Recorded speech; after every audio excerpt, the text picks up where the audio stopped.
close to the threshold of the Great Tribulation. Dark reality of the experience is taking an impact on us, isn't it? It sends goosebumps up and down our spine to realize that we are so close to the final showdown where Jehovah God breaks out with all his fury, releasing the four winds of the heavens and bringing utter catastrophe to the globe of mankind. Why does it hit us with such impact? Because we realize that when that great tribulation breaks loose, everyone is going to have a share in the suffering. Why would we be surprised at such a thing? Why would some of us even get to the point where we start to become overly concerned about it, to the point of becoming spiritually sick, or becoming desperate and wondering, what can I store up, or what maneuvers can I make to get through it? Certainly we appreciate that the only way anyone's going to survive the Great Tribulation is not through tricks of our own or subtle schemes, but by the hand of God. We certainly shouldn't be shocked that we're going to go through difficult times. Some of us, a few of us, it seems, have been taken by surprise, as the future is spelled out very clearly and elucidated or explained in the pages of recent watchtowers. Some have even gone to the point of approaching brothers with questions such as, well, I thought only the anointed were going to go through that terrible suffering. Those of the heavenly calling. Well, since when can any of us picture the anointed standing out in the street starving and none of us of the great crowd of other sheep sharing what we have with them?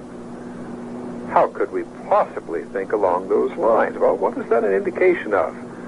It's an indication that some of us are losing our spiritual balance. Haven't we been preaching all of these years Jesus' words that nations will deliver you up and kill you for my name's sake? Well, we've believed that, haven't we? Why should we be shocked and surprised as we begin to think about the nearness of such events? Haven't we preached Jesus' words concerning the Great Tribulation?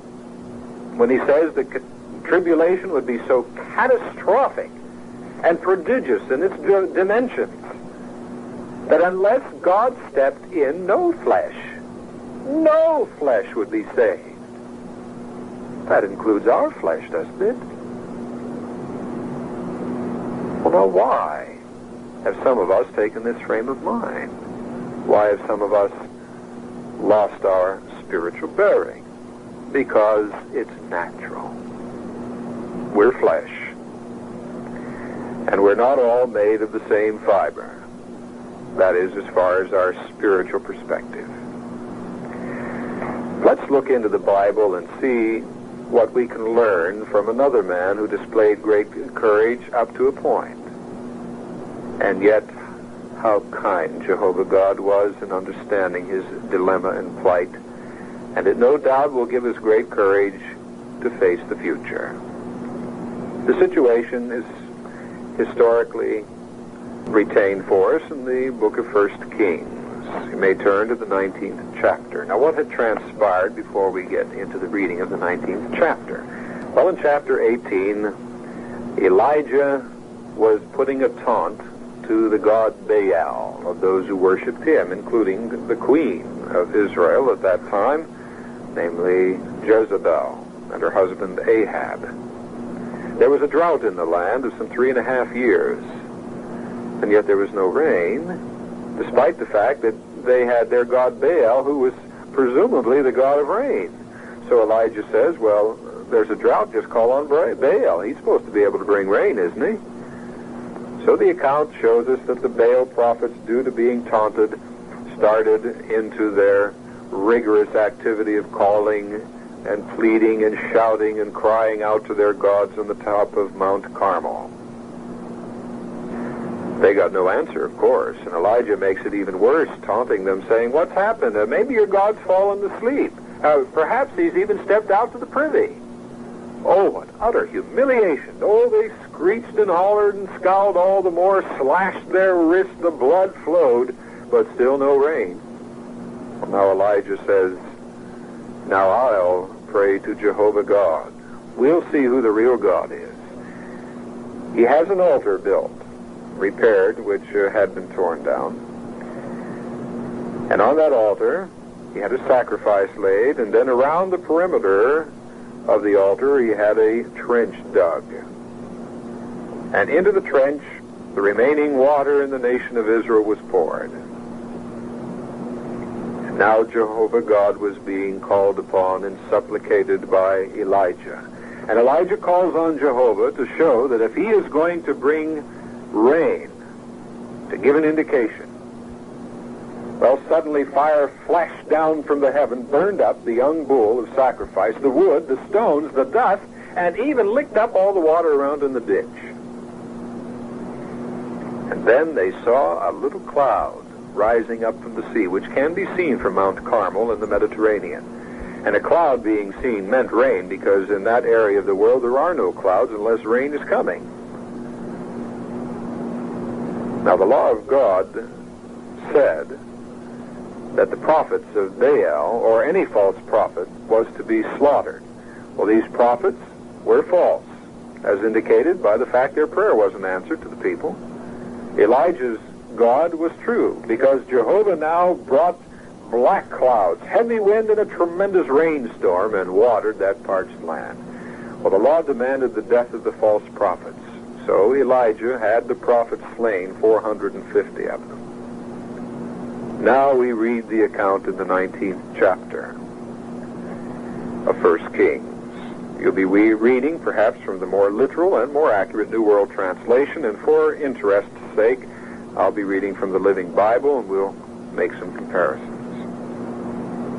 In the first verse, when Ahab told Queen Jezebel what Elijah had done, and that he had slaughtered the prophets of Baal, she sent this message to Elijah: "You killed my prophets, and now I swear by the gods that I'm going to kill you by this time tomorrow night."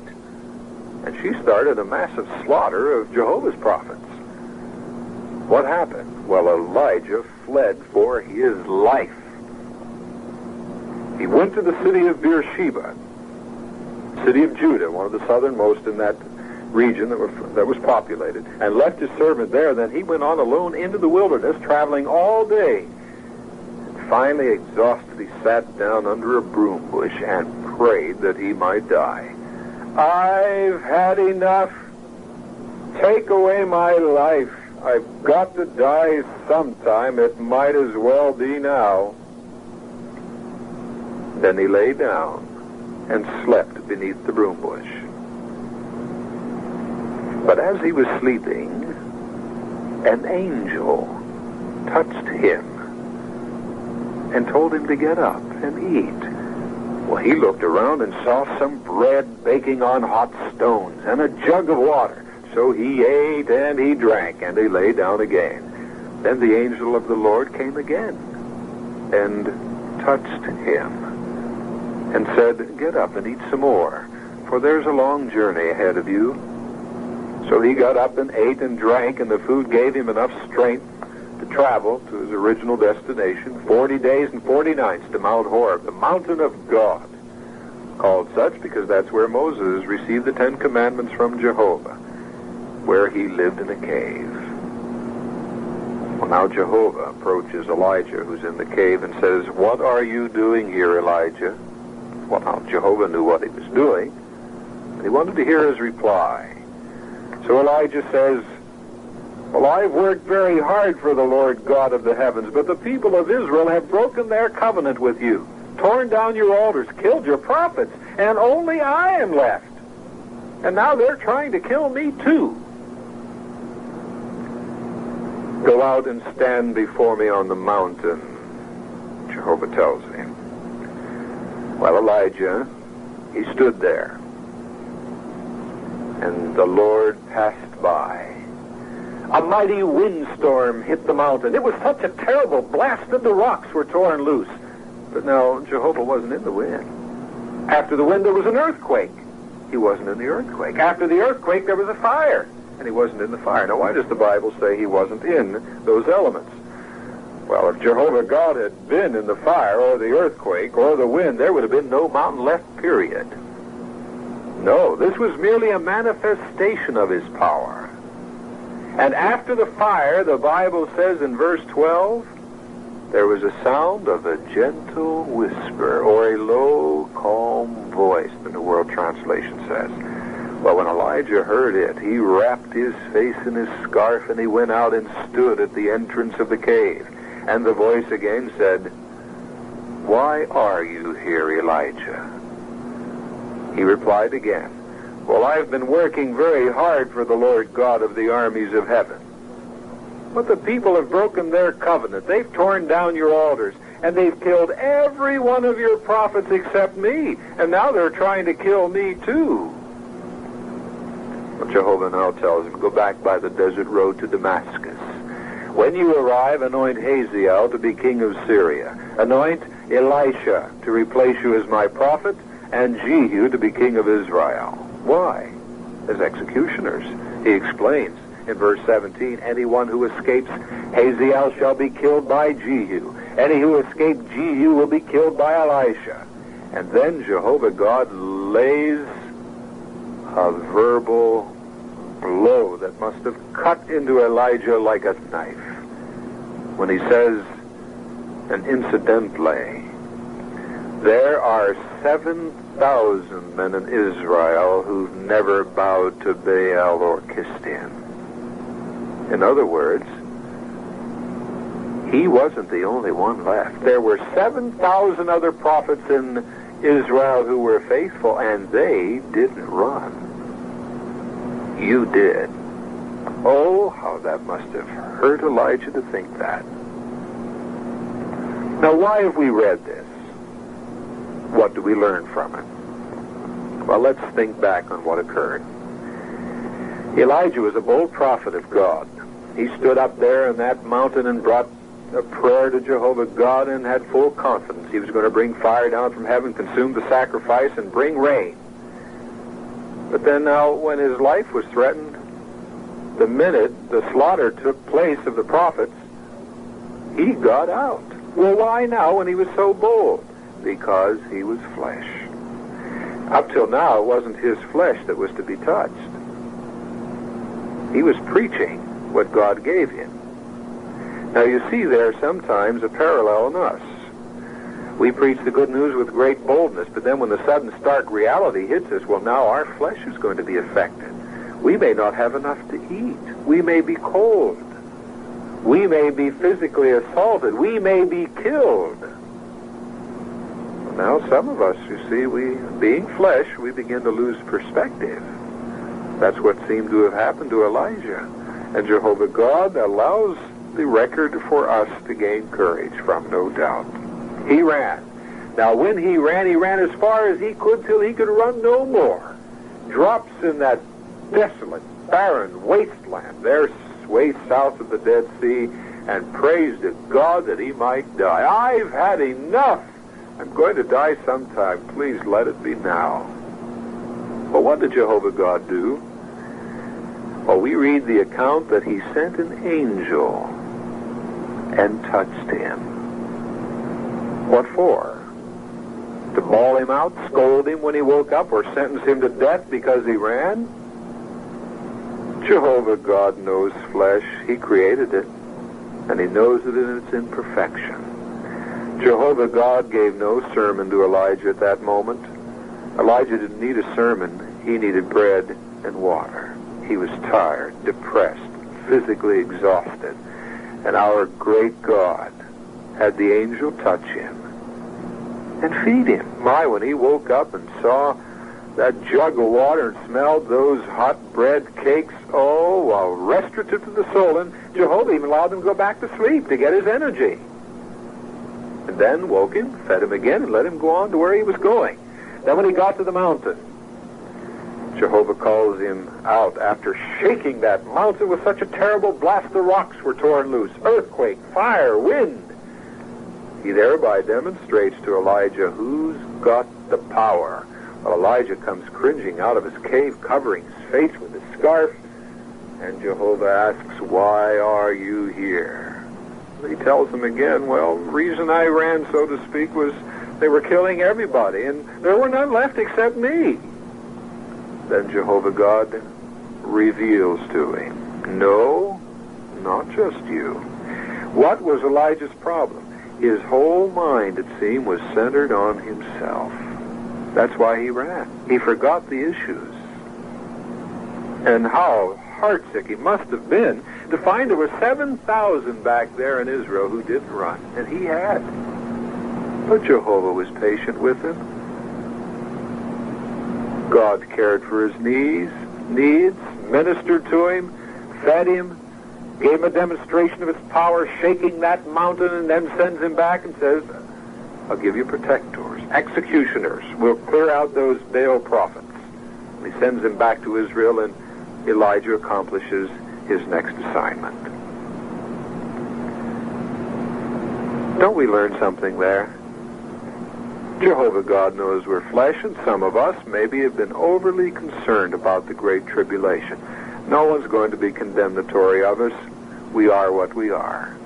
Sadly enough, the pathetic fact, imperfect flesh. If some of us have been of the nature where we've been getting a little panicky and overly concerned, let's not be that way. On the other hand, don't be self-condemnatory. Put full confidence in Jehovah God that he will help you. He's done it before you before. Has there ever been an occasion where Jehovah has let you down?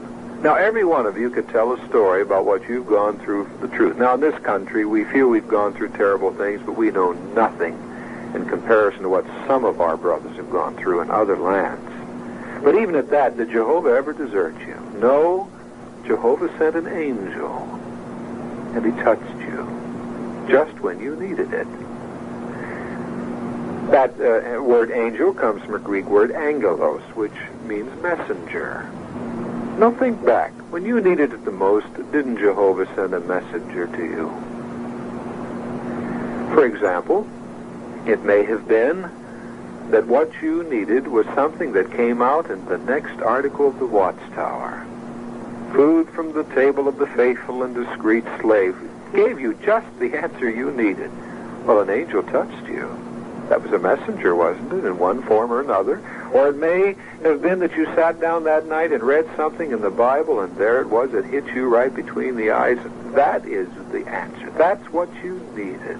Or it may have been a kind word by a brother or a sister, just spoken at the right time under the right circumstances. Or it may have been a ministering to you by Jehovah's angels personally, reviving your spirits, refreshing your soul in one form or another, however they do their work of encouragement. Well, Jehovah never let you down before. He never will in the future. We may have personal problems we need help with right now. Maybe it's our flesh. Maybe it's a tour to the hospital. Maybe it's a moment where we're going to feel so alone. Maybe it's great personal difficulties that no one else knows about, but your God does. He's never let you down before, and he never will in the future. We are going to see things of such a stupendous nature in the future we can't even begin to imagine. Rather than looking with horror and anxiety of a nervous nature, conjuring up in our mind what terrible, insidious things we are about to go through in the Great Tribulation. To the contrary, Habakkuk in our year's text says they will keep their rest and exalt in Jehovah. Look forward to the Great Tribulation. This is what we've been waiting for. Didn't Jesus say, lift your heads up, your deliverance is near? This is an opportunity to prove your faith in Jehovah God. And it won't be trickery, it won't be your own ingenuity that'll get you through the Great Tribulation. It will be your total reliance on Jehovah. Seek first that kingdom, and all these other things will be added to you, so said Jesus. Look to the future with confidence. Look to it with eager anticipation, not with dread and remorse. Yes, there's no question about it. The Great Tribulation will be of such catastrophic proportions, it will be the greatest tribulation that ever hit the earth in the history of man, even greater than the flood. Jesus said. But face it with total confidence in your God. You may have your homes burned down. You may have all of your property stripped away from you, your family ripped off into various directions. You don't know where they're at. You may be all alone, incarcerated in some little dungeon. We don't know. But if it does come, be like the 3 Hebrew children. Whatever God wills. Remember, they told Nebuchadnezzar, if we're to be thrown into the fire and burned up, that be God's will. If it be God's will, we be rescued, we will be. Whatever God wills, we're contented with. But we'll tell you this, Nebuchadnezzar, we're not bowing down before that idol. Have that same frame of mind. And if worse comes to worse, and we feel we're being faced even with utter execution, loss of our soul temporarily, or whether it merely be a matter of existing from one day to the next, whatever it be, have total reliance and confidence in your God Jehovah. And what will he do? Yes, he will send an angel and touch you.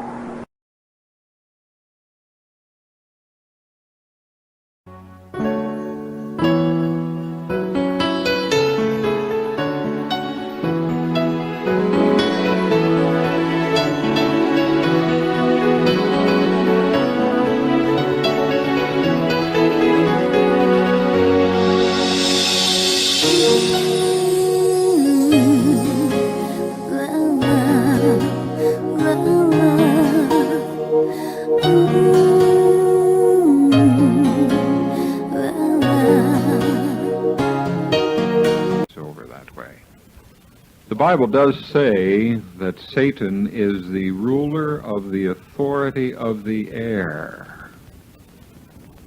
In Ephesians 2:2. What does that mean to you?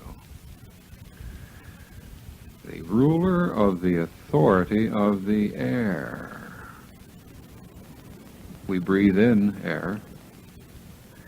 Could this be referring to an attitude that Satan develops in the sons of disobedience?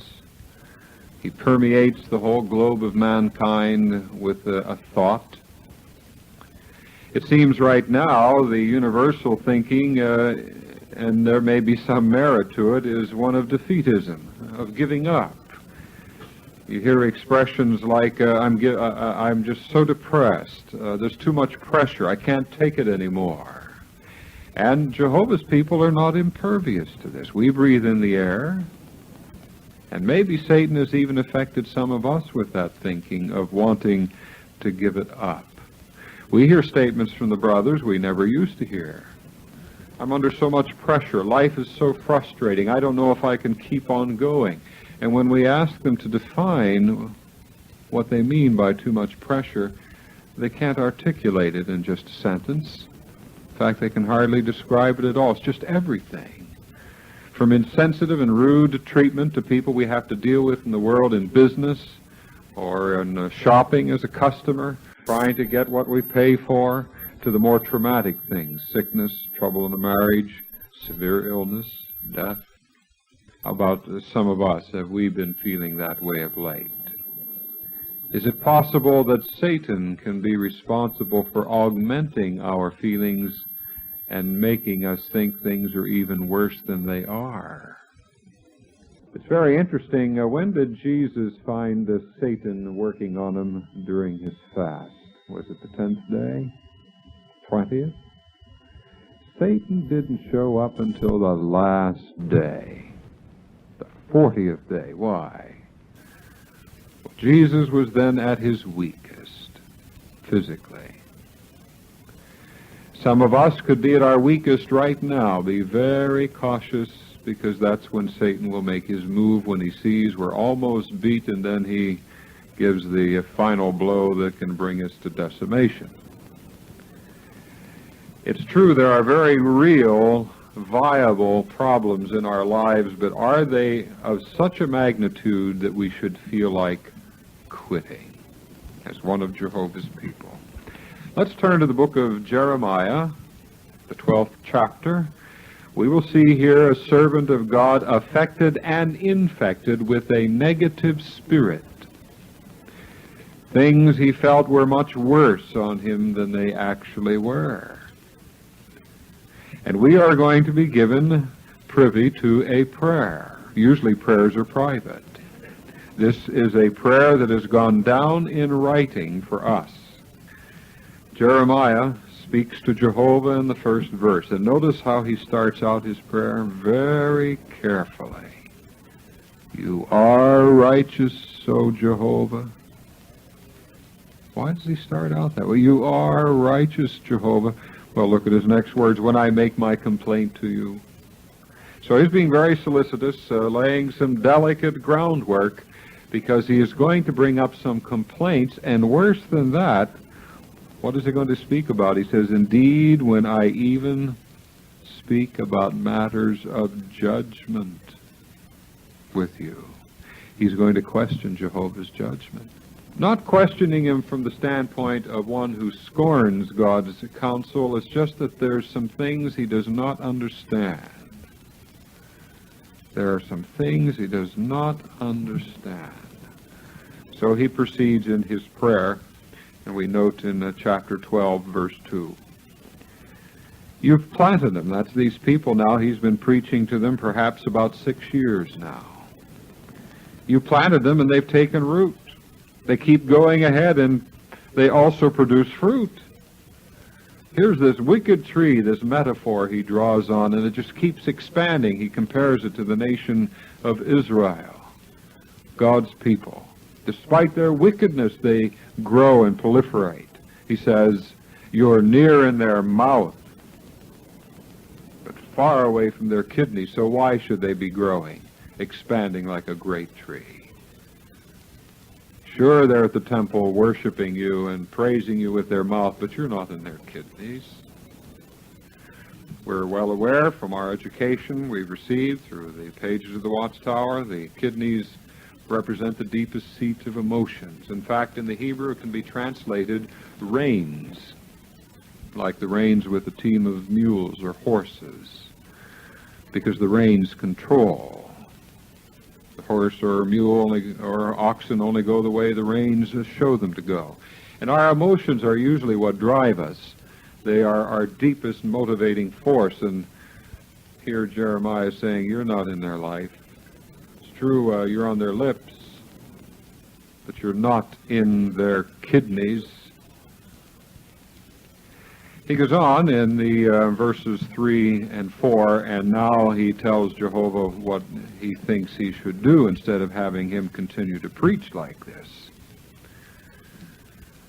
You, verse 3 and 4, you yourself, O Jehovah, know me well. You see me. You've examined my heart in union with yourself. He's trying to tell Jehovah, so you say, I'm not working at cross purposes with you. I'm your servant. I've been out there preaching. I'm in union with you. But tell me, isn't it time, he says, single them out like sheep for the slaughtering. Set them apart for the day of killing. Bring an end to it all. And he gives 2 reasons here. How long should the land keep withering away and the very vegetation of the field dry up?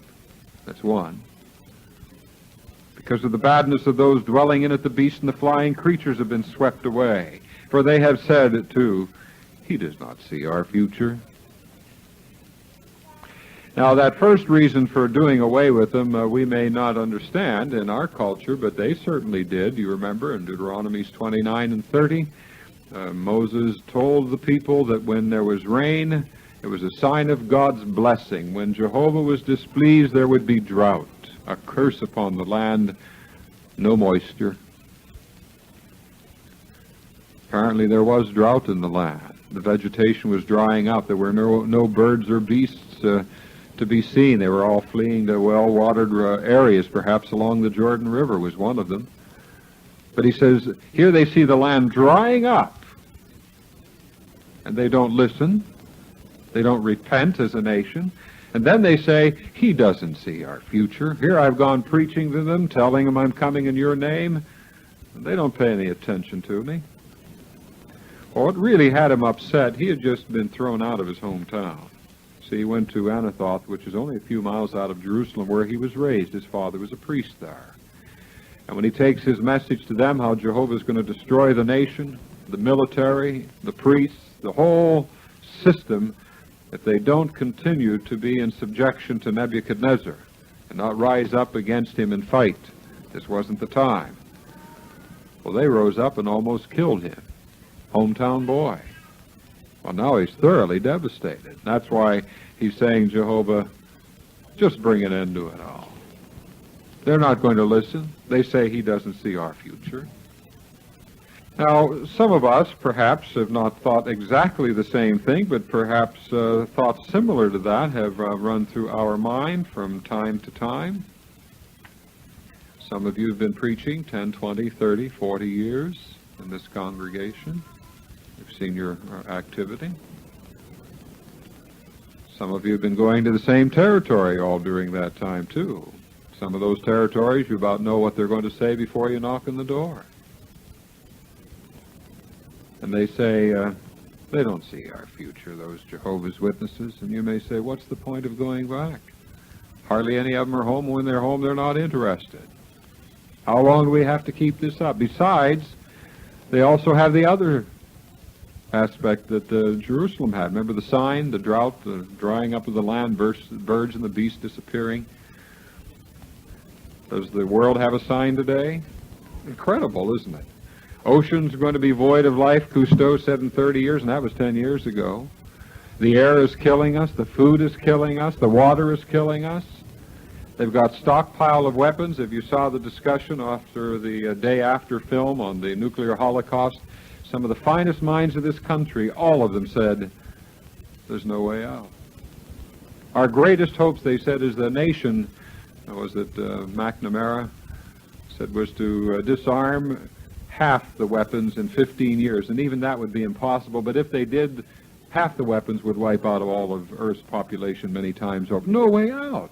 So they have physical evidence that they're at a stalemate, and yet when you come around with an answer, they don't want it, by and large, and we could conclude, Jehovah, how long? Why don't you just bring an end to it? Besides, I got problems with my marriage, I got problems with my bills, people are rude, I'm just under so much pressure. I think I'll quit, or give it up. Well, Jeremiah finished his prayer. Jehovah listened patiently.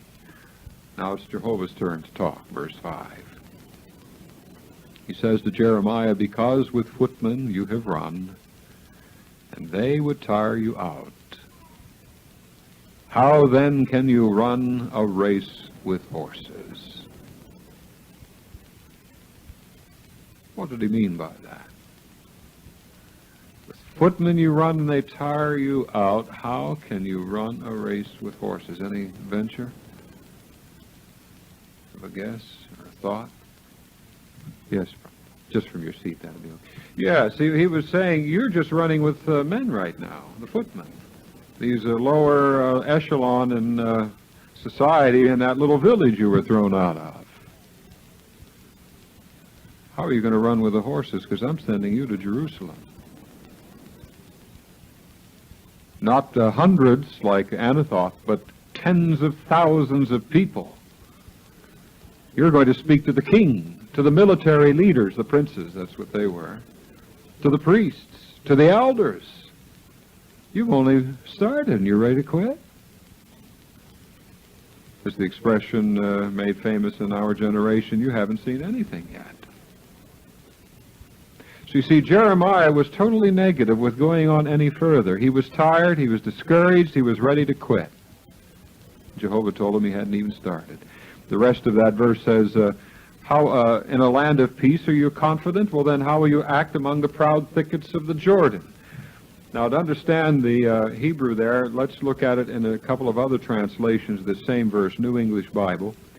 If you have raced with men and the runners have worn you down, how then can you hope to vie with horses? If you fall headlong in easy country, how will you fare in Jordan's dense thickets? The Hebrew implies there a flat land. If you can't walk on that, how are you going to run in through the jungle there, or those bushes along the Jordan? The Jordan River, some areas to this day, is so dense along there with brush you can't see the water, you can only hear it. And he's saying you're in the easy times now. The worst is ahead.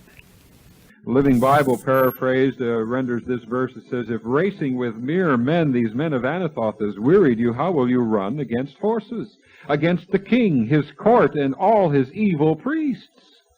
If you stumble and fall on open ground, what will you do in Jordan's jungles? Those tamarisks and willows along the Jordan, stately trees, could picture the nobility. Also in the city of Jerusalem, I believe the aid book commented on it. So many words, then, we understand what Jehovah said back. Now, if you've had feelings like, I just don't know how I can keep it up with all the pressures I've got. Brothers, we're just running with footmen right now. And we can't take the pressure? Is that a frame of mind that Satan wants us to develop? Something to think about, because we yet have to run with the horses. Aren't we the people out there telling everybody in Matthew 24:9 that there's going to come a day we're going to be delivered before the nations and put to death on account of his name? And we can't take it now? What's going to happen then? We are just running with the footmen. Jeremiah chapter 15, verse 6 tells us giving up is not the answer. We've had 3 give up in this congregation since the last visit of the circuit overseer became inactive. There are dozens in the congregation files that became inactive. Maybe you have family members or friends that you know became inactive. Maybe you are one of those persons who was inactive at one time, or maybe are going on into activity. Some of you are, because you're missing 1 and 2 months of service consecutively. Let's look at the 15th chapter, verse 6. Has Jehovah failed these brothers?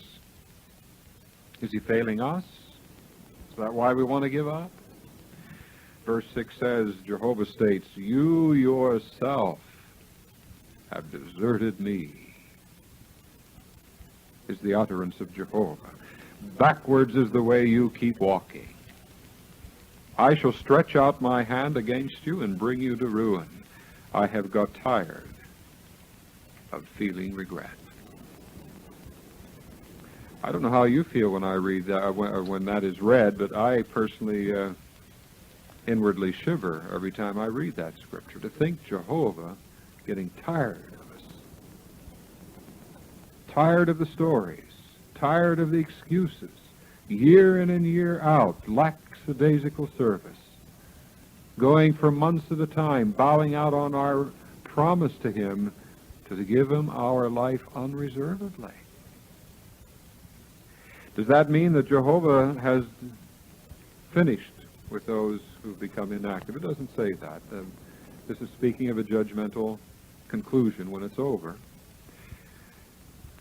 In those days, it was referring to the nation of Jerusalem. He did get tired of feeling regret, didn't he? He had them destroyed as a nation. That pictures Christendom. He's already gotten tired of her. He's rejected at her and has a faithful and discreet slave. This did refer to dedicated servants of Jehovah in those days. It could very well refer to some of us dedicated today who do not take our dedication seriously and who are walking backwards. And did you notice, Jehovah says if you can't run with the footmen, how will you run with the horses? Now he says backwards is the way you keep walking. See, a person generally fades out of the truth, don't they? They just don't quit. They gradually fall away. They walk backwards. Maybe some of us are in that position, missing a few meetings. By and large, our attendance is excellent. But maybe some of us can't receive the commendation the rest of the congregation can. We're getting careless in our, we're walking backwards. Missing months of service, walking backwards. And Jehovah may indeed get tired of feeling sorry. Now, some of us may say, well, if I go backwards and become inactive, then I'll die, at least it'll be over. That's not the point. Death isn't the real tragedy here. What is the tragedy? It gives the indication Jehovah deserted us to other people. He couldn't help us. That's why he quickly says here, no, you have deserted me. Because Jehovah has always assured us he would strengthen us.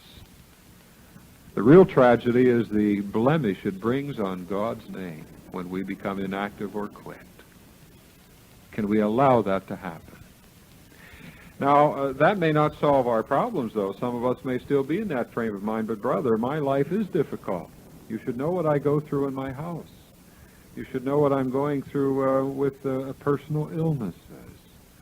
We can't discount that, can we? Sometimes jail is easier than what some of our brothers and sisters go through just to survive and exist. But there's more in that 15th chapter. In fact, something beautiful in verse 20. Let's see what it is. I have made you to this people a fortified copper wall. They will certainly fight against you, yes, no question. But they will not prevail over you. That's Jehovah's promise. When they prevail over us, it makes Jehovah a liar by our course of failure to other persons. No, he says, they'll not prevail over you. I am with you to save you and deliver you is the utterance of Jehovah. Now there it says, I've made you a fortified copper wall. The Hebrew implies a soft metal that is melted down on the wall of a fortress and makes it all the harder, or the more difficult to permeate with weapons. The fact that he used the word copper is interesting, isn't it? Some of you brothers here ever cut metal with gases? You know, you'll mix the gases and get a flame, and the apex will cut through hardened steel just like a hot knife through butter. But take that same mixture of gases, the same torch, and apply it to a soft, flexible sheet of copper. Can you cut it as readily? No, how come? Because the molecular structure of the copper is designed to absorb heat. So when the flame hits it, it automatically dissipates the power of that flame because the whole sheet takes it up. You women like copper-bottomed frying pans. You prefer those. Why? Because you can't burn something in it as readily, because that flame is, when it hits the copper, the property of the copper spreads the heat to where you get an even burn. Now Jehovah says, I'll make you a fortified copper wall. Let Satan fire all the missiles he wishes. Jehovah says, I've made you a fortified copper wall. What happens? We absorb it. The punishment is there, but we absorb it. And Jehovah makes us strong through it all. We can handle it. Now, does that sound like any of us should ever quit? Should ever give up? Or is it a frame of mind that we have to fight and say, no, I must have a stronger faith in Jehovah. He says he can help me take all of this.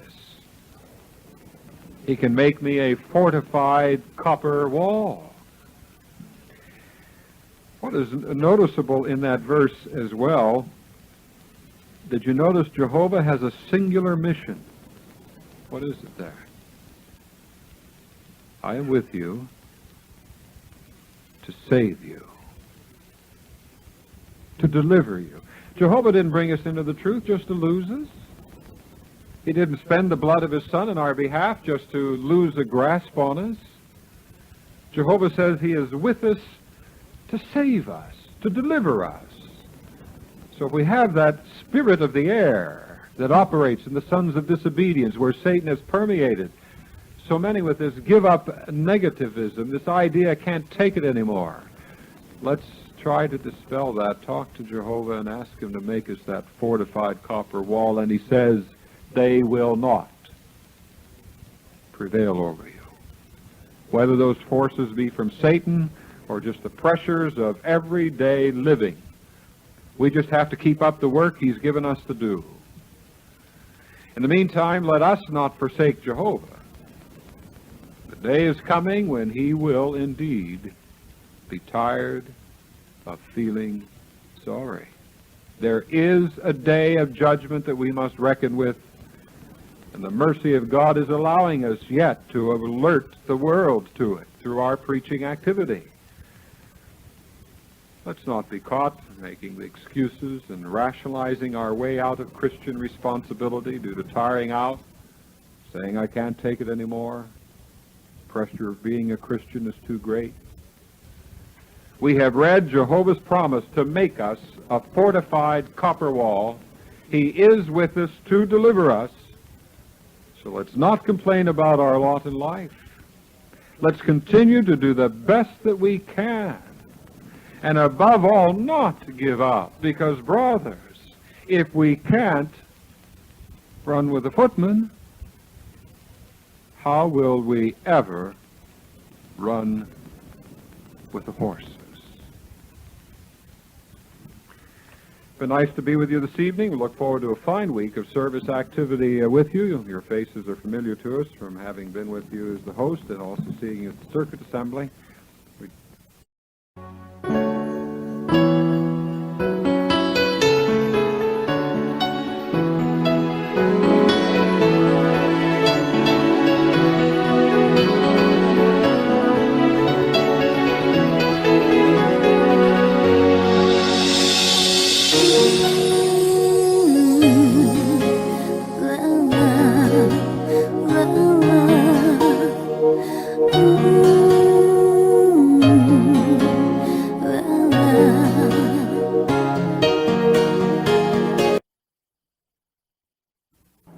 Doors slam, windows close, as this ominous spectacle of a man comes into the city gates of Jerusalem, crying out with his thunderous voice that same theme they keep hearing over and over, Nathash, Nathotz, Nathash, Nathotz.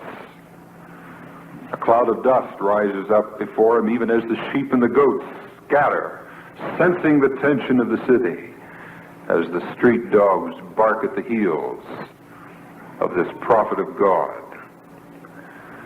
Some throw stones at him from around the corners, some sneer, some mock, others shout traitor, others plot for his life.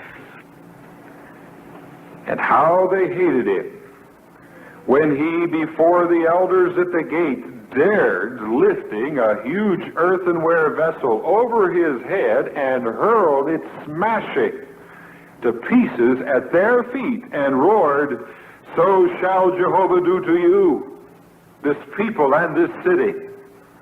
That was shocking language to speak to the elders of the city, let alone to the people.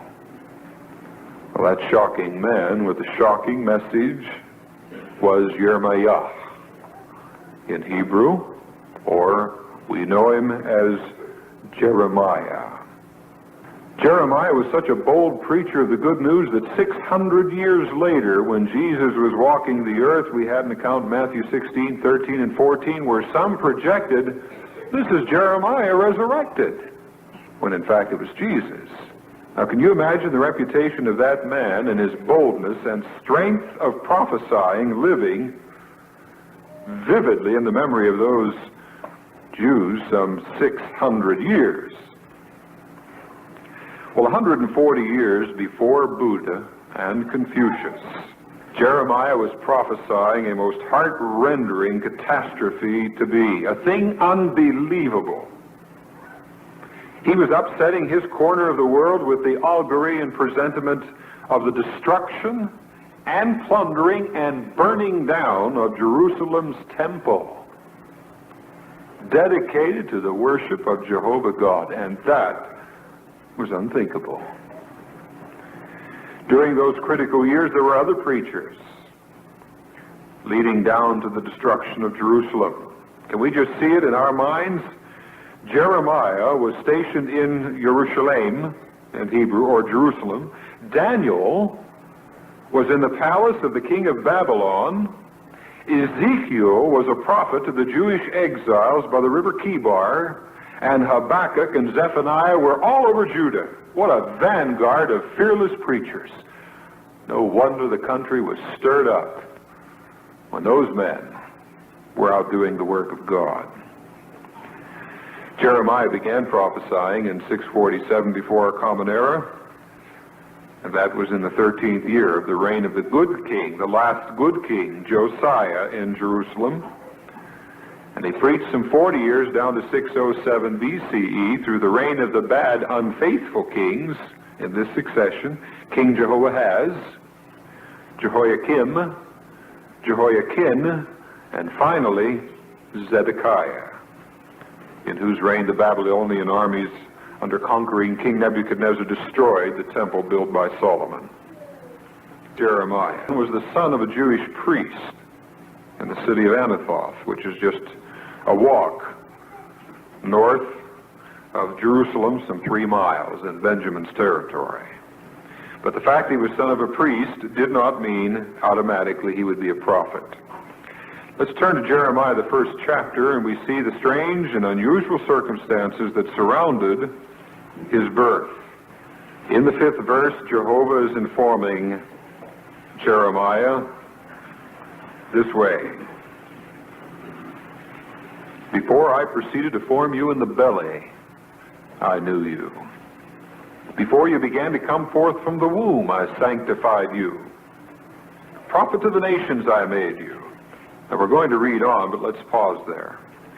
We see here this to be one of the few men for whose birth Jehovah assumed the responsibility, intervening by a miracle or guiding providence, to be his special servants. Can you think of the others? Just a few: Isaac, Samson, Samuel, and John the Baptist, and Jesus. Well, now, why did God choose him before he was in the womb?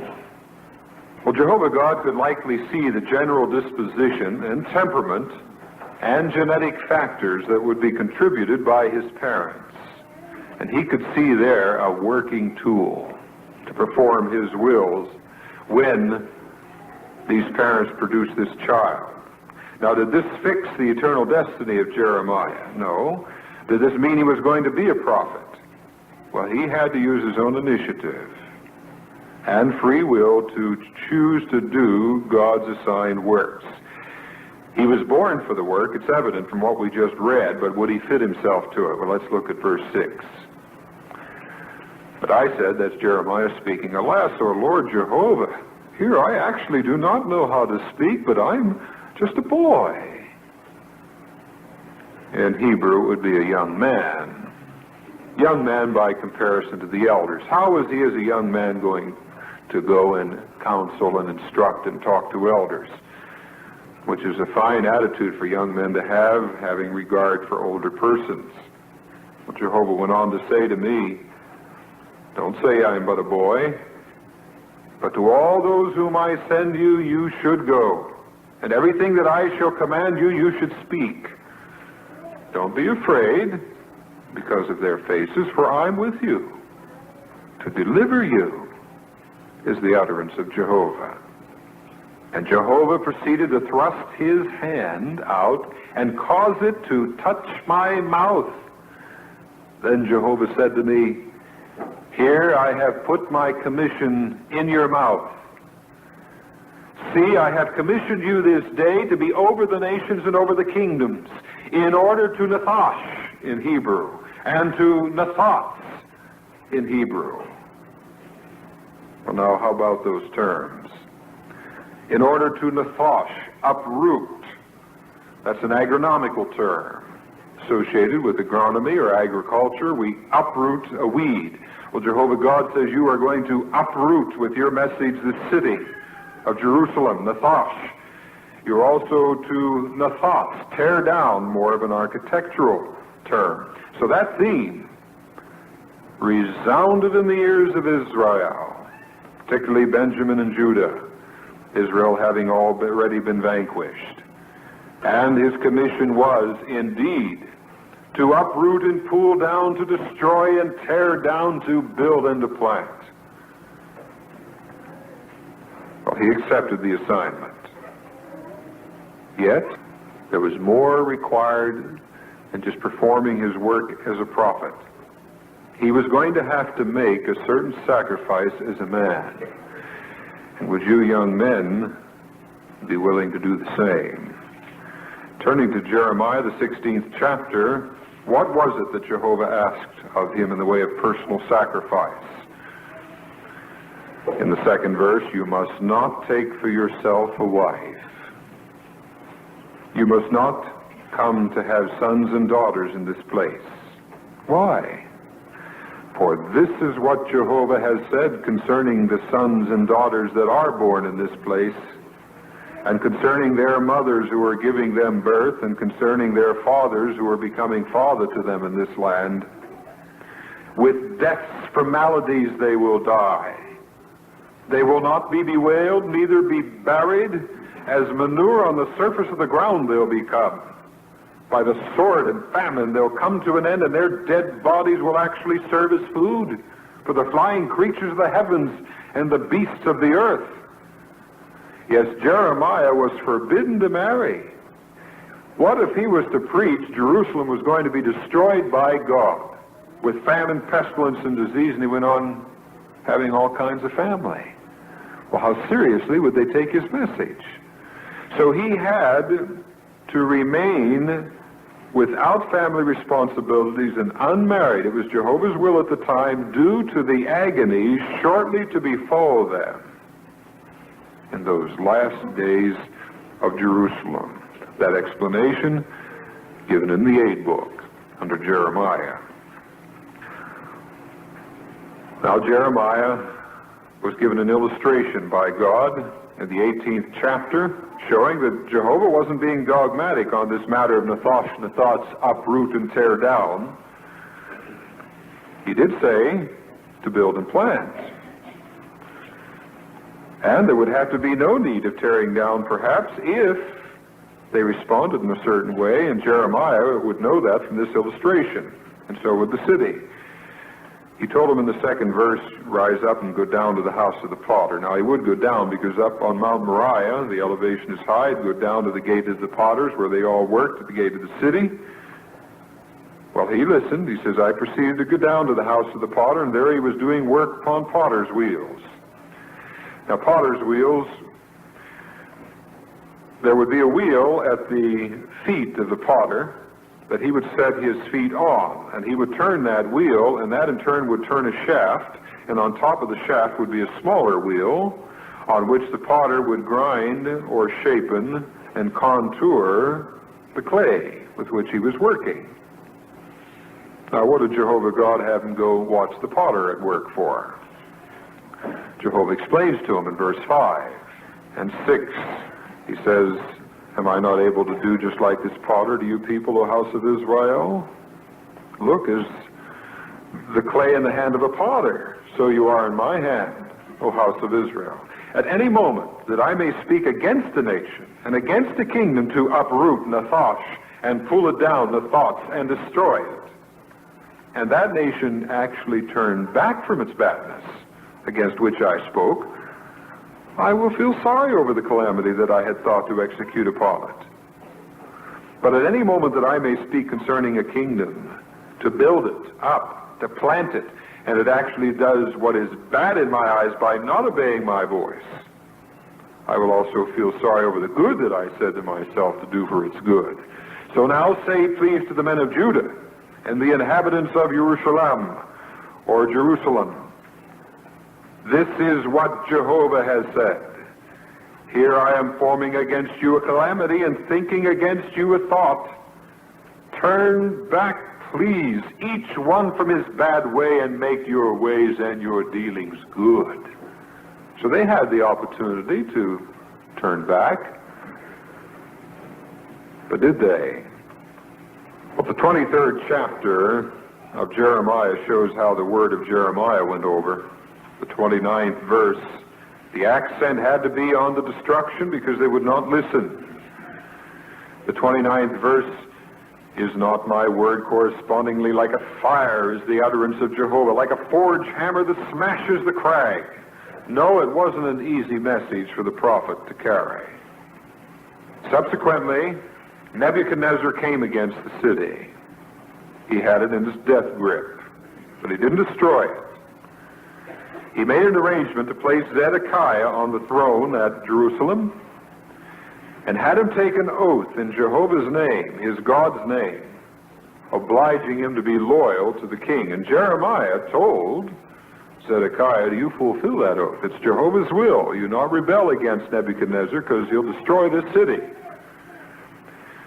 Well, some 3 years later, 609 before our common era, contrary to Jehovah's word through Jeremiah and the oath he took in Jehovah's name, Zedekiah rebelled against Nebuchadnezzar. He went to Egypt for military assistance. And he went to Egypt on the advice of the false priests who said, don't listen to Jeremiah. Jehovah never let this city fall. We've got to get rid of that invader to our holy land. Well, Egypt came up. And when Nebuchadnezzar's forces saw the troops of Pharaoh coming, they withdrew. Now can you see all the priests of the city saying, see, we told you that's all it would take, and Jeremiah still cautioning them. The 37th chapter, let's read of the account. The Babylonians have just withdrawn, and the false prophets and the priests of Israel are saying that, no, you don't listen to Jeremiah. You see, they have gone. We told you the truth of the matter. Well, here's what Jeremiah says in the 7th verse. This is what Jehovah, the God of Israel, has said.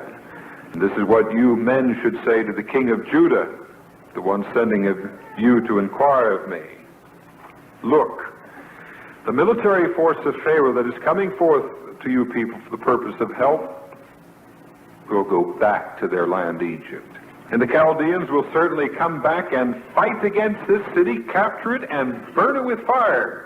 Don't deceive your souls, saying, the Chaldeans will without fail go away from against us, because they'll not go away. For if you men had struck down all the military force of the Chaldeans who are fighting you, and there remained over among them men pierced through, they would each one in his tent rise up and actually burn this city with fire. What's he saying there? He's saying Jehovah's word is so true that if you had actually stuck a sword or a spear through every troop of Babylon, they'd get up out of their tents and come in here and destroy this city to perform God's will. It's that invincible. You listen to what Jehovah has said. Did they? Well, it occurred when the military force of the Chaldeans had withdrawn themselves from against Jerusalem because of the military force of Pharaoh. Jeremiah began to go forth into Jerusalem by the land of Benjamin. He preached that message. God was still going to destroy them. Don't take false security in that. And he began to leave for the land of Benjamin and get his portion there from the midst of the people, verse 12 says. Now, what portion of land is that? Didn't Jeremiah give all his land away to his family? He had no material possessions. Yes. But during his preaching, he promised the faithful remnant of God that if the king acted wrongly and Nebuchadnezzar did come in and take the city, that God would restore his faithful ones. And to show his confidence in that, he bought some land. And if he were that sure of it, it lent impact to his message. Well, now as he's leaving the city of Jerusalem, because it's going to be destroyed, it's inevitable, since Zedekiah is not listening to God's message, he's going through the gates, just north, to his plot of ground. And look what happens in verse 13. It came about that as he was at the gate of Benjamin, the officer holding the oversight, whose name was Urijah, the son of Shelemiah, the son of Hananiah, was there. Uh-oh. Why? Well, this is the grandson of Hananiah. Who's he? Do you remember just prior to this, when Jeremiah was walking before the elders of Israel at the gate, and the false prophet Hananiah was there, Jeremiah comes up with this wooden yoke on his back, and he says, this yoke isn't heavy. You take and keep the yoke of Nebuchadnezzar on your back, as Jehovah has said. Have Zedekiah remain loyal as a vassal king, and that yoke will not be burdensome. Well, Hananiah stepped forth, ripped the yoke off Jeremiah's back, and broke it in pieces on the ground. He says, that's what we think of your lies, your messages. Well, Jeremiah was then told by Jehovah to speak these words. And he says to Hananiah, because you've done this thing, Hananiah, not a wooden yoke, but God is going to give this nation a yoke of iron. It will be crushingly burdensome. And you're going to die for what you've done within the year. And he died. Now this is Hananiah's grandson. And you can believe he was waiting for an opportunity to get back at Jeremiah from what we read now that transpires. At once he took hold of Jeremiah the prophet, saying, it is to the Chaldeans you're falling away. Well, Jeremiah said, it's false. I'm not going away to the Chaldeans. In other words, you know better than that. But he didn't listen to him. Elijah kept hold of Jeremiah and brought him to the princes. Now, the princes would be the military leaders among the tribes, yet faithful to God, there in Benjamin and Judah. Well, the princes began to get indignant with Jeremiah. They struck him, put him into the house of fetters, into the house of Jehonathan the secretary, for this is what they had made the house of detention. When Jeremiah came into the house of the cistern and into the vaulted rooms, he continued dwelling there many days. They took over the home of Jehonathan there and used the cellar, in our terminology, which is cold and damp, where many times they had their personal cistern and kept things cool. Well, they used it as a jail and stuck Jeremiah down there in those unhealthy circumstances. Now, King Zedekiah hears about it. King Zedekiah knows he's a prophet of Jehovah, Jeremiah. But he never had the courage to stand up with Jeremiah before the elders of Israel and the military rulers. So in verse 17, King Zedekiah proceeded to send and take him, and the king began asking him questions in his house in a place of concealment. And he went on to say, does there exist a word from Jehovah? To this Jeremiah said, there does exist. Into the hand of the king of Babylon you'll be given. Then Jeremiah said to the king of Zedekiah, in what way have I sinned against you, and against your servants, and against this people, so that you men have put me into the house of detention? Where are your prophets, who prophesy to you, saying, the king of Babylon will not come against you men and against this land? They're the ones that should be in jail. The king of Babylon's out there now with his armies. You've got me in jail. What did I do? And something interesting then transpires. Jeremiah, after making that point, goes on and says, now listen, please, my lord and the king. May my request for favor please fall before you. Don't send me back to the house of Jehonathan the secretary, that I may not die there. So accordingly, King Zedekiah commanded, and they put Jeremiah in the custody of the courtyard of the guard, and there was a giving him of a round loaf of bread daily from the street of the bakers. He wasn't going to starve like he was down in that dungeon until the bread was exhausted in the city. Now, reason we pause and ask, what was that? Think about what just happened. Jeremiah here, we thought he was a bold, fearless prophet. Well, he was. He took the message of God. He didn't compromise it, not even to the face of Zedekiah. But when it come to the opportunity of saving his life, he sought it. So we have a little insight into Jeremiah the man. The prophet, bold as can be. The man, if he could save his life, he was going to do it.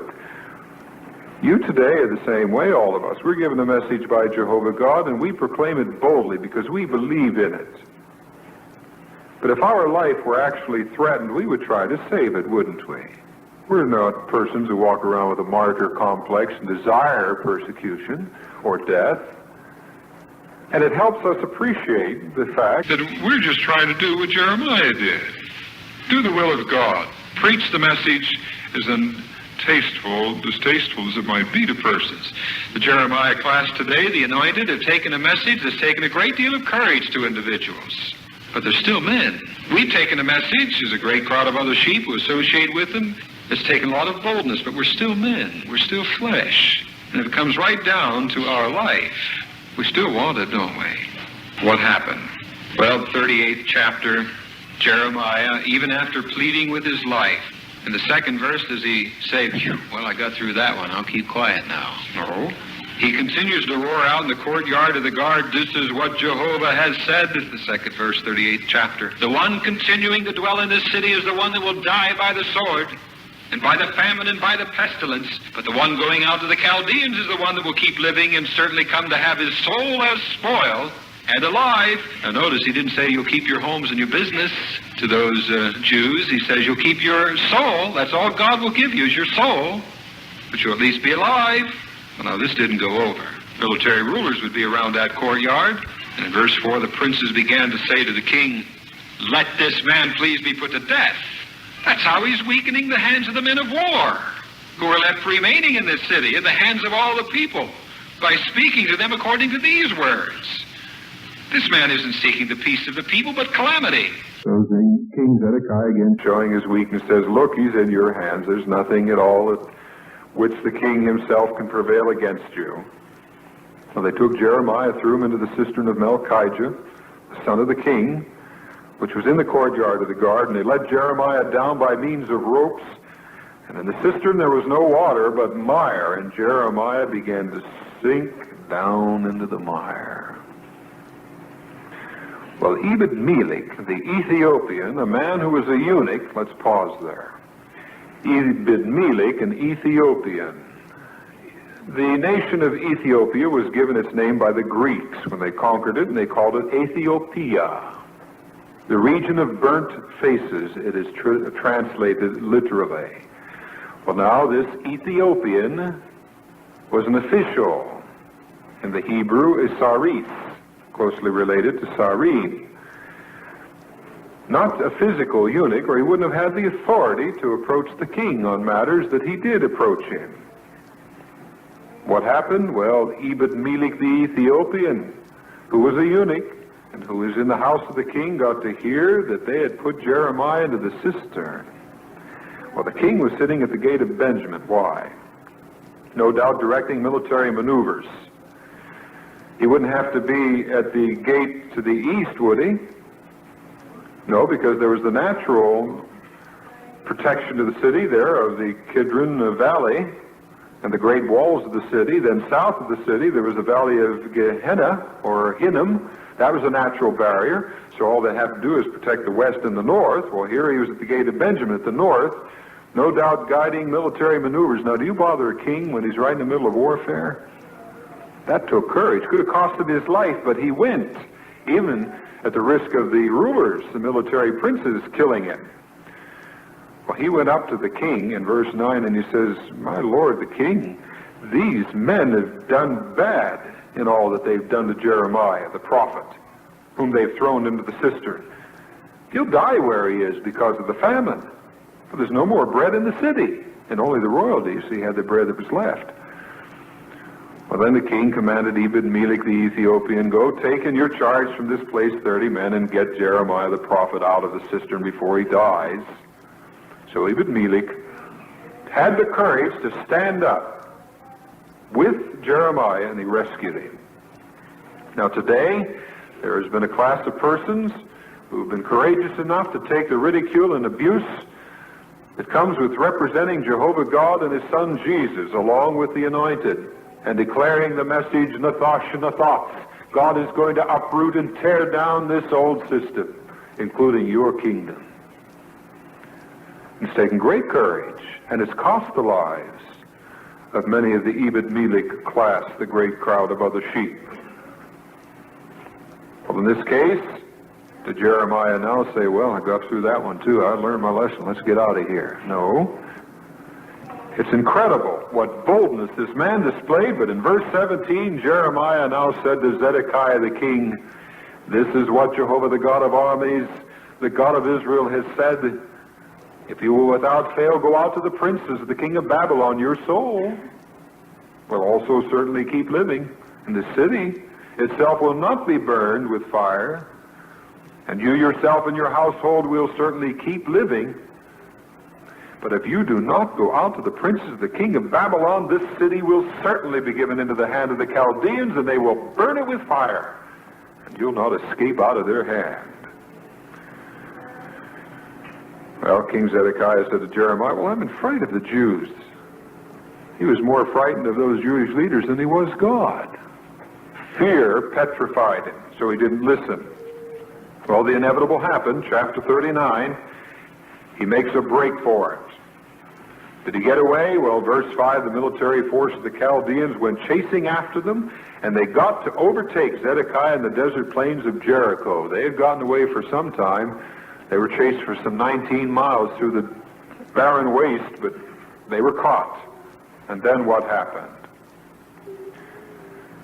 Well, we read in verse 6, the king of Babylon proceeded to slaughter the sons of Zedekiah and Riblah before his eyes, and all the nobles of Judah.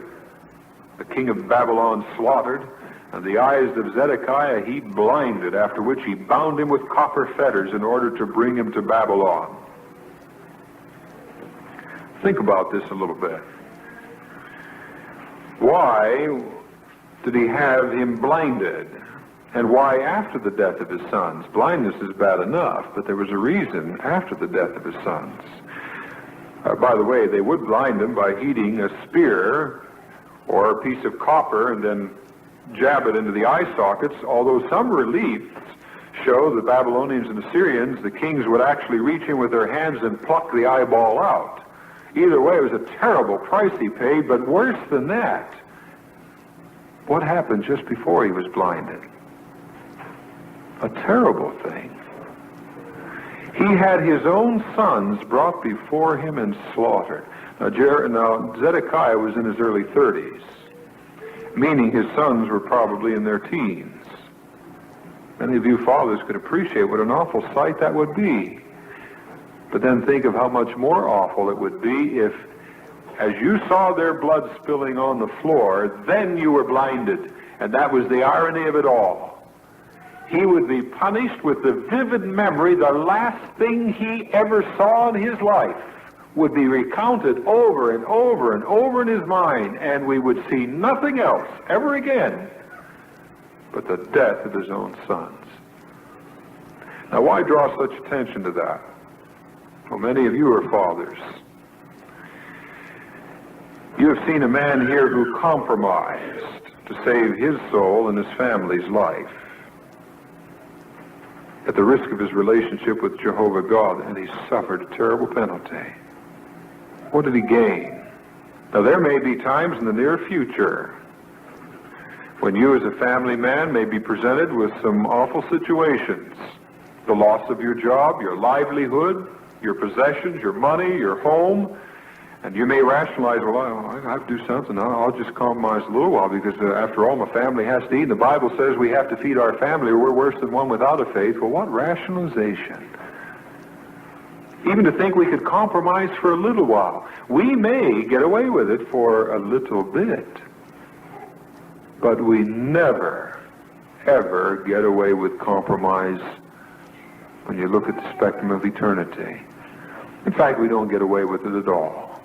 We compromise, we're in agony of mind, and then when the crushing retribution comes, we're in agony of body.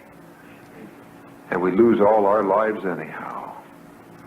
There's no future in compromise, and if we're ever tempted in a very critical situation just to bend a little bit and compromise with the old world, particularly Gog and his nationalistic forces as they come against the New Order society, remember, Zedekiah tried it, and it cost him a terrible price. We would never want to do the same.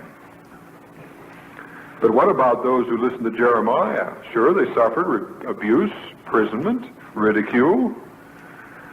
But look what occurred. In the 40th chapter, those that listened to Jeremiah, the Rechabites, Barak, Ebed-Melech, and his friends, verse 12 says, after the destruction of Jerusalem, all the Jews began to return from all the places to which they had been dispersed, and they kept coming into the land of Judah to Gedaliah, that was a new governor appointed by Nebuchadnezzar, at Mizpah, and they went gathering wine and summer fruits in great quantity. Sure, they suffered a little while, but what blessings there were in the future for their faithfulness. What excuse was there for anybody in Jerusalem not to have listened to Jeremiah? They all knew he was a prophet of God, but there were other forces that caused them to compromise. Many of them no doubt rationalized, well, Jeremiah's a good man. He sure acts like a prophet of God, but after all these priests in Israel, they can't be wrong. And all the elders, can they be wrong? And I go along with what they say. God would never allow our nation to be destroyed. Jeremiah's just gone a little bit too far when he said that. I can't go along with him. But they had no excuse, because Jeremiah preached it and preached it and preached it for 40 years. Nutcase, Jehovah God is going to uproot and tear it down. Now, today, some of us may be in a similar position. We study the Bible with Jehovah's Witnesses, and we say, well, they're good people. They're trying to do what God says, and they do come to my house and they teach me the Bible. They're probably of God, but after all, can all these priests and ministers be wrong? And besides that, that's going just a little too far to say my country could be destroyed, whether it be in Germany, France, England, Russia, wherever we live, or United States. But is there any excuse for us when we have read in the Bible that there's going to be destruction of Babylon the Great, the world empire of false religion? When we've read the words of Jesus that he was going to destroy Babylon the Great, and he says, get out of her, my people. Is there any excuse when we read in the Bible, Daniel, the 2nd chapter, and the 44th verse, that God is going to destroy all the nations, every last one of them, and only a kingdom by Jesus would rule? Is there any excuse not to listen to the Jeremiah class today, Jehovah's anointed Christian witnesses and the Ebed Meliks who bring us that message? We cannot have two loves. It will be catastrophic to our future. We must decide to stand for Jehovah God and side in with the Jeremiah class of this day. Oh, but I just don't know if I could do it. Well, there's a way to do it. Let's turn to Jeremiah, the 15th chapter. If you believe it's right, it's been proven to you in God's Word, well, let's see what he says. 15th chapter and the 16th verse, Jeremiah said, your words were found, and I proceeded to eat them. Your word becomes to me an exultation, the rejoicing of my heart. For your name has been called upon me, O Jehovah, God of armies. What should you do? You eat the words of God. Commission that God has given us, eat it. You'll find great courage. You have been given the name of Jehovah, the opportunity to bear, and it says, find joy in it. Jeremiah found exultation, joy, bearing the name of his God, and when he heard the word of God, he ate it. Like Jesus says, my food is to do my Father's will. All right, we know what to do. Do it. Eat the Word of God. You have an opportunity, remaining open there in that verse of the chapter of the Bible, because we're going to look at another verse. We've been given some work to do. We could have eaten of it, perhaps. We could have distributed a tract, Kingdom News, number 16, is time running out for mankind. Then come the tract, Kingdom News number 17, has religion betrayed God and man? Well, if you didn't eat of those, why not eat of this? The work God has given us to do now, government by God. Government by God, are you for it or against it? Does that sound like Nutcase, uprooting and tearing down? Yes. Well, eat the will of God. And Jehovah God will give you great strength. Don't procrastinate, dilly-dally, put it off. Do what Jehovah God gives us the privilege to do. Eat his words. Make it your food, your very way of existence. And what will he do in turn? Look at verse 20. I've made you to this people, he says to Jeremiah, a fortified copper wall. They'll certainly fight against you, but they'll not prevail over you For I am with you to save you and to deliver you, is the utterance of Jehovah. Second time we've read that statement from Jehovah tonight to Jeremiah. Now, why didn't he just say a fortified wall, fortified copper wall, he states?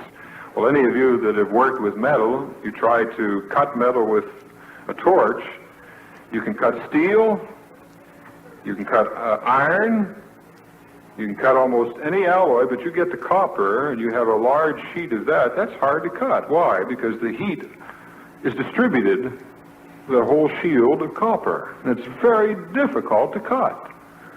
Well, Jehovah God says he would make you like a fortified copper wall. The heat of persecution would come against you, but it would never cut you in half. You just absorb it. And God would be with you to fortify you and strengthen you. Do you believe it? Well, then, try it. Eat the will of God.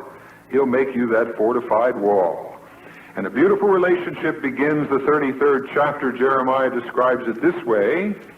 The 13th verse, in the cities of the mountainous region, in the cities of the lowland, the cities of the south, the land of Benjamin, the surroundings of Jerusalem, and the cities of Judah, flocks will yet pass by under the hands of the one taking count. You can come into a flock of God, and he will actually take count of you no matter where you come from or what kind of a background. You are one of Jehovah's sheep. Isn't that worth doing anything Jehovah asks us to do, to have him counting us each night to see that we are secure and that we are safe? Be like Jeremiah the prophet. Do the work God has given us to do. Oh, well, no, that's easier said than done. You just have to understand something. I'm just not a bold man like Jeremiah. I've not ever been of the nature where I've done much with people. I've been out on a farm all my life to myself, never gotten near anybody. It's hard for me to talk to people about religion. Well, was it so easy for Jeremiah? Oh, yes, he was bold. We read he was so bold that they thought that Jesus was Jeremiah resurrected. But that was Jeremiah the prophet. We already found out that the man begged for his life. And we find out something else about the man, and it's beautiful. Not because it's a fact with the man that he suffered it, but we can identify with him so easily. Jeremiah the 20th chapter, let's turn to it. You can read in the translation you may have, probably the New World Translation, and we'll read you from the Living Bible, which is not really a translation. It's not that accurate from the Hebrew, rather loose in its presentation, but it's a very interesting comparison. And by the way, this is a prayer. It's listed as a prayer in the 8th book, page 1331. In other words, it's a conversation Jeremiah is having with Jehovah, and he opens his heart. He holds back nothing. Begins the 8th verse. You have never once let me speak a word of kindness to them. Always is disaster, horror, destruction. No wonder they scoff and mock and make my name a household joke. Or the New World Translation says, holding me in derision. If I ever say I'll never mention his name again, then his word in my heart's like a fire that burns in my bones, and I can't hold it in any longer. Yet on every side I hear their whispered threats, and I'm afraid. We'll report you, they say. Even those who are my friends are watching me, just waiting for a fatal slip. He'll trap himself, they say, and we'll get our revenge upon him. Well, now, what's this all about? Did Jeremiah find great glee in taking that message to uproot and tear down thoughts? It was hard for him. Did he revel in the ridicule? No, it was difficult for him to take. It discouraged him at times. But when he got discouraged, what was the reason for it? Did you notice who he was thinking about?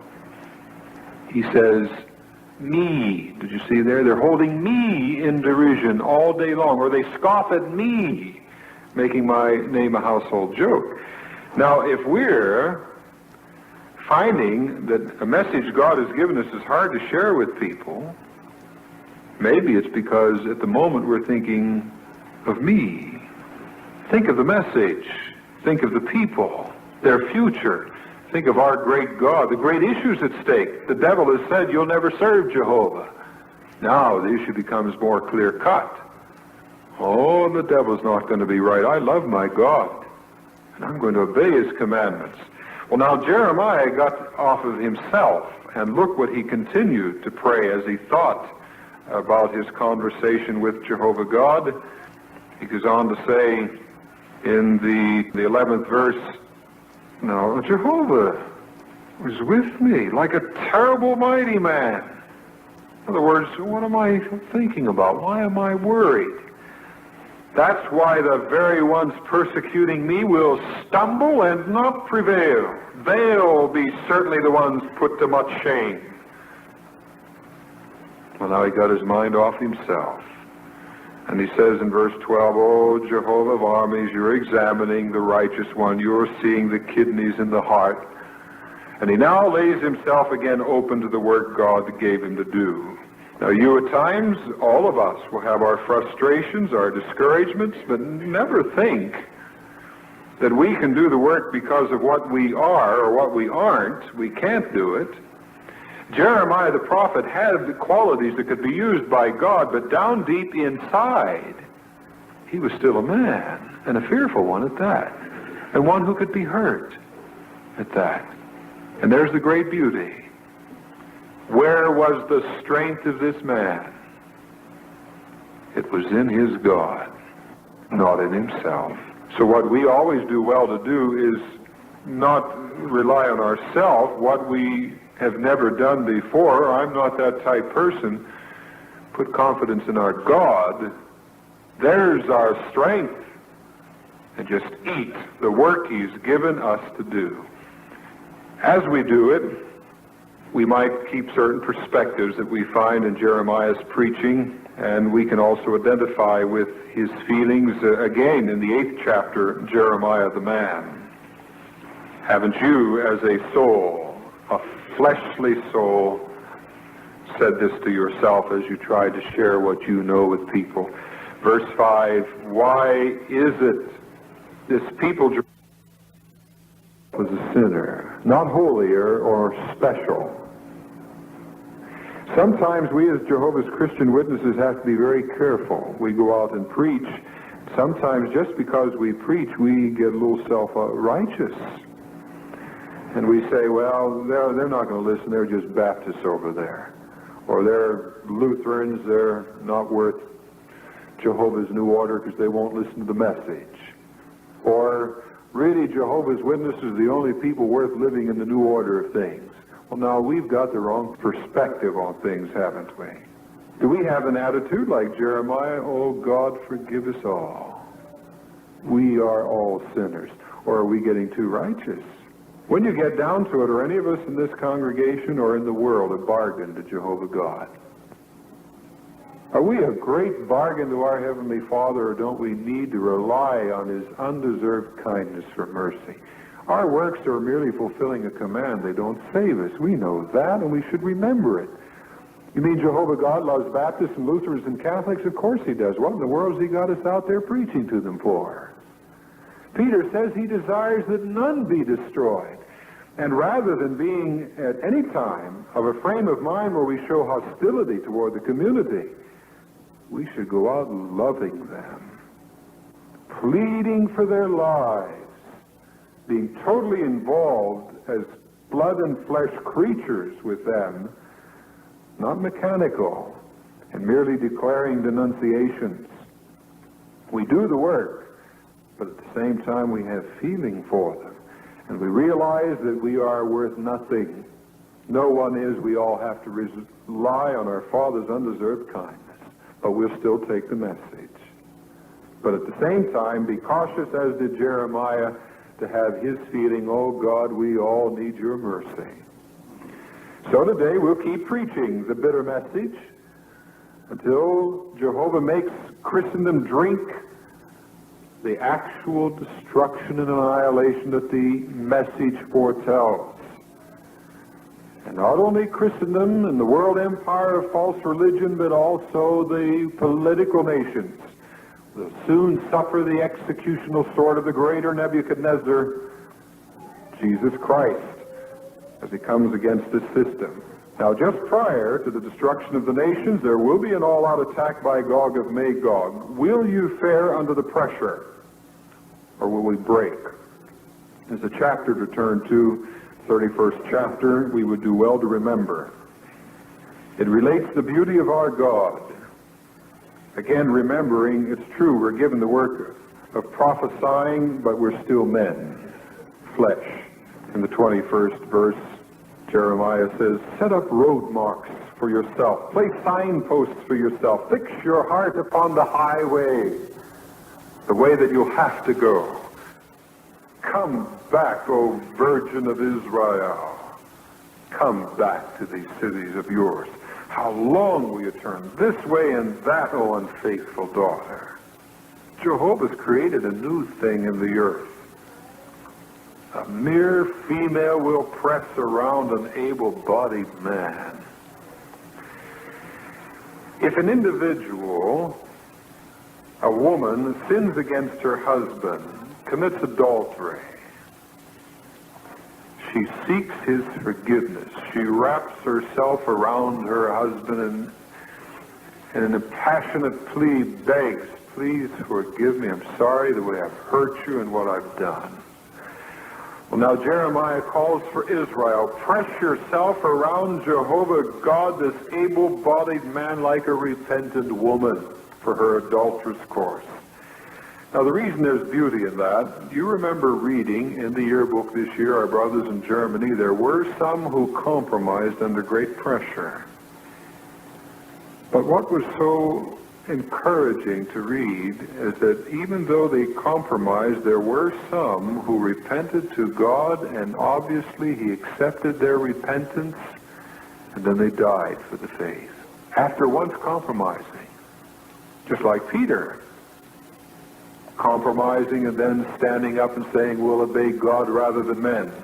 Now, if the situation comes in the future where for an instant we might find ourselves, we've compromised, wrap ourselves around Jehovah God like a woman does her able-bodied man and beg for forgiveness.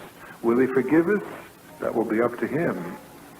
But seek his mercy and do it rapidly, if indeed we ever do err. Better not, however, that we do err, but remain loyal to our great God. Therefore, in the expression of the theme of our preaching, down with the old order and up with the new, Nathosh and Nathots, and what experiences you're going to have to tell. That great vanguard of preachers, Jeremiah, Daniel in Hebrew, or facsimile of, or Daniel, we'll come to know and be able to speak our experience to Yehezkel, Ezekiel, Habakkuk, Zephaniah. Well, now, what would we be able to say to them? That vanguard of preachers we've just read about who preached in the era of Jeremiah, yes. What will you have to tell them? Well, I don't have anything exciting to say. Well, brothers, you don't know what you're going to have to say yet. It's yet ahead of you. The Great Tribulation is going to be such a catastrophe, so catastrophic in its proportions, Jesus said that unless God stepped in, no man would live. Now, Almighty God Jehovah, Zephaniah or Habakkuk, in the 3rd chapter says Jehovah is going to lay bare his bow. In other words, it's been hidden in the quiver. He's going to lay bare that bow, and brothers, we're going to see phenomena, no doubt, that we can't even begin to imagine. Phenomena that's been hidden till now. The great lightning arrows of Jehovah God. Do you think Jeremiah and these other men aren't going to just hang on every word? We will have the privilege of having been through that, seeing the salvation of Jehovah. You're going to have many good experiences to tell. So do the preaching. Keep the theme ready before the community. You go door to door, Nathosh, Nathots. The street dogs will bark at your feet. The doors will slam, as they do when you come into the community. The shutters will fall, but you'll continue the work Jehovah has given you to do. And you'll keep in mind, your strength is not you, it's yourself. We saw the side of Jeremiah that was weak and frail, and how Jehovah God took this weak, sensitive little lamb and transformed him into a roaring lion. And he's done the same for you and will yet do in the work we've been given to do in the future. Therefore, remember the words Jehovah God spoke to Jeremiah several times we read this evening, as you nathash and nathats, or take your message of uprooting and tearing down. They will certainly fight against you, but they will not prevail. For I am with you is the utterance of Jehovah to deliver you. And we know that he will. Unequivocally, no doubt in our mind, as we identify with Jeremiah the prophet and Jeremiah the man.